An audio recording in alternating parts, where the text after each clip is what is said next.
If you're going to lift your Bronco and skip the upper arms, you're not upgrading, you're cutting corners. Stick around and I'll show you why the Icon arms made the cut. And Jax, he's going to calculate the geometry.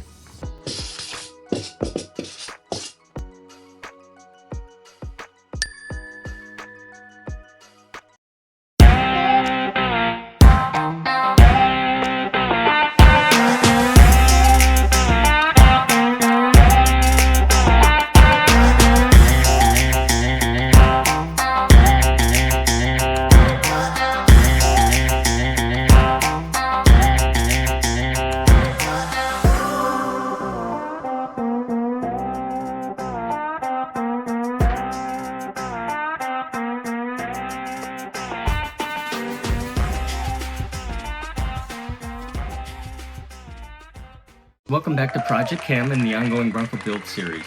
Here we like to focus on capability, reliability, and smart upgrades without blowing your budget. Although Chem's my last name, I like to think of it as an acronym for knowledge, experience, honesty, and modularity. And that's how I like to approach every mod.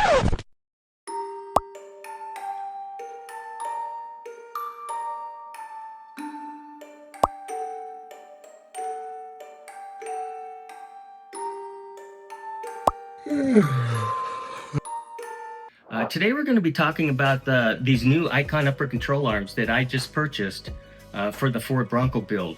I'll explain why you need them and why I chose these Icons, so you don't want to miss this series. In our last video we covered the Bilstein 6112 coilovers. Solid choice, mid-budget performer for ride quality. Today we're going to focus on the Icon upper control arms. We're going to be pairing these with the Bilstein 6112s so we can unlock that full potential. So upper control arms are one of those upgrades that often fly under the radar until you realize how much it affects your suspension and your geometry. When you lift your vehicle, it changes the angles, and those stock upper control arms, they weren't designed for that. And here's what happens.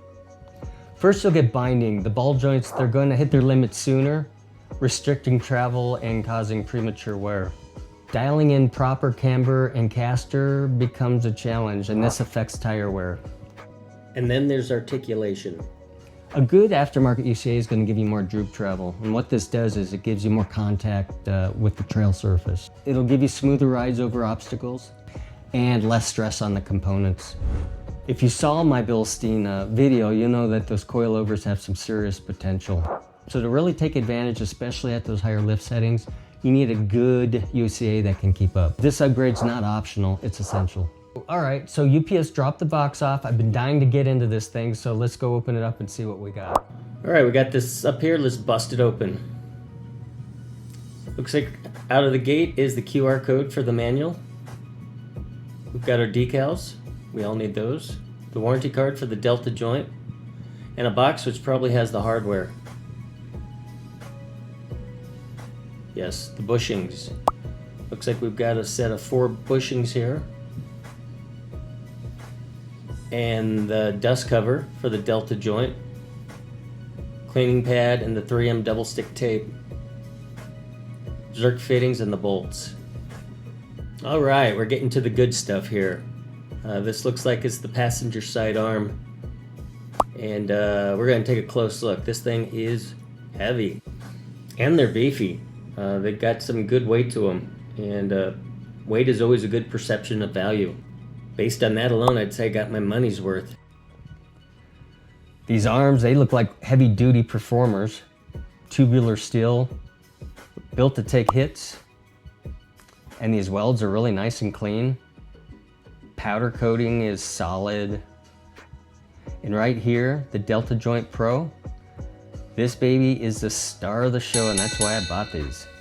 You can think of this like a uniball and a ball joint had a baby. You get the articulation of a uniball with the sealed, low-maintenance benefits of a ball joint. It's really the best of both worlds. No exposed bearings, no constant upkeep, just smooth movement and long-term durability. Looks like the hardware is all here. This thing was packed tight. No scratches, no rattling, and even a little swag in the box. What more can a person ask for? So why did I choose Icon? I think they're tough. They're rugged, they flex well. I really like that delta joint.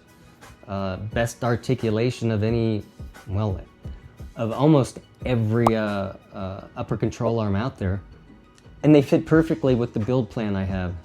So let's break down what makes them stand out, how they compare to the other brands I looked at, and what to know before you commit. Before settling on Icon's delta joint UCAs, I compared 7 contenders across articulation, adjustability, price, and build quality. And this is what I come up with, so let's break this down. So Icon was my top pick, and here's why. Their delta joint probe gives me up to 90 degrees of articulation, which is huge when you're flexing out on uneven terrain. It's sealed and greasable, so I get the durability of a uniball without that constant maintenance. Plus the build quality is legit zinc plated, heavy duty, and it just feels solid in my hand.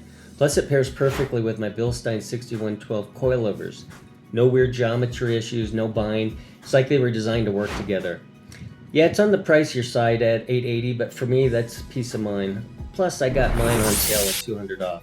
I'm building this Bronco to handle real trails and not just look good on pavement, so Icon gave me that confidence. The JBAs was a close second. Their max 90 ball joint offers the same articulation than the Icon at 90 degrees, which is wild. If you're running a mid-level lift and want adjustability, these are solid options. They've got camber and caster tuning built in, so if you're dialing in alignment after a lift, that's big. They're a bit more affordable, around $590, but still well built. If I wasn't going with the delta joint, these JBAs would have been my pick. BDS is known for their heavy duty stuff, and I know this because I've used them in the past on my full-size Broncos. I really like them. Their UCAs are no exception. They're built like a tank, great weld, solid material, and they come with a lifetime warranty. Articulation's around 68 to 70 degrees, so not quite Icon or JBA levels, but still solid for trail use. If you're already running BDS suspension, these will integrate really well. Price-wise, they're a premium at about almost $900. So it really comes down to whether you want the delta joint or more traditional ball joint setup. The Beltecs lean more towards street performance. Their UCAs are well made, but their geometry is tuned for level trucks and pavement handling, not hardcore off-road. Although it looks like they're starting to enter more of the off-road market, so we'll see. So articulation's around 68 degrees, which is fine for mild setups, but if you're hitting trails with big flex, you might feel the limits. They're priced mid-tier at around $435, and they're a good fit if your Bronco's more of a daily driver with occasional dirt road action. Zone is a budget option. You're looking at around $460, which is great if you're just getting started keeping things mild. They use an OEM-style joint, so articulation is limited to 68 degrees. Not ideal for serious off-roading, but they'll get the job done for basic lifts. Warranty's decent at 3 years, but you're definitely trading off some performance and durability to save money. Fattech's kind of a mixed bag. They're priced at around $1,216, and the articulation's okay at about 68 degrees, but I've seen a lot of mixed reviews on fitment and longevity. If you're already running Fattech suspension, they might make sense, but I don't feel confident enough to go that route. And then there's the stock UCAs. They're fine for factory geometry, but once you lift your Bronco, they're just not built to handle the new angles. The articulation's around 68 degrees, and you'll start seeing bind or premature wear if you push them too hard off-road. They're free, obviously, but they're not designed for the kind of build I'm doing. Swapping them out was a no-brainer. So yeah, Icon gave me the articulation, the durability, and the compatibility I needed. It wasn't the cheapest option, but for the kind of terrain I'm building for, it was the right call. So next up on my videos, we're going to go to the rear of the Bronco. With the lift pending, need to decide if I need to replace the rear track bar or get a relocation bracket, do both, or maybe neither. It's a big decision, and the rear stability, it relies on it. So we'll break this down in the next video. Jax will help me decide that one too. So if this helped, hit like, it helps the channel grow. Subscribe, ring that bell, and don't forget to join us on the next episode where we take a deeper dive into the rear suspension. So before you go, drop a comment, let me know what mod you're running, what's next on your Bronco, and thanks for watching.